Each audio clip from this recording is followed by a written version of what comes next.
Had a neighbor haul his new Holland 3930 over on a flatbed last spring, loader sitting about a foot off the ground, wouldn't go up, wouldn't go down, just groaned. He said the dealer wanted $1,800 just to look at it. I told him to pull it in the shop. Now the 3930 is a compact utility tractor.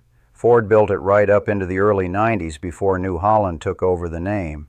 It runs a gear-type hydraulic pump, shares one sump for the three-point hitch, power steering, and your remote outlets. About 7 gallons of fluid, system pressure around 2,500 psi. Simple setup. But when it quits, you gotta know where to start. First thing, always, is fluid. The dipstick's on the right side of the transmission case.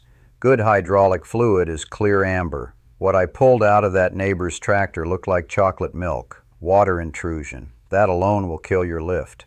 Full flush before you do anything else. Second thing is the filter. New Holland says every 300 hours or once a year. I'd say about 40% of the 3930s I see have never had the filter changed. It sits up under the cab. Clogged filter starves the pump for volume. You get slow lift and the pump starts to cavitate.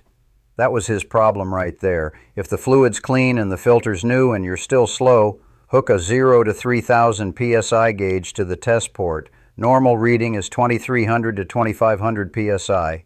You're under 1,800, you've got a relief valve issue or a worn pump. Good pressure, but the hitch still drifts? That's cylinder seals or a leaky check valve. Do the drift test to find out. Here's something they don't tell you in the YouTube comments. Before you condemn a pump on a high-hour 3930, check the relief valve first. Spring weakens over time, opens early, kills your effective pressure. A new relief spring costs $12. A Riemann pump costs $400. Start cheap.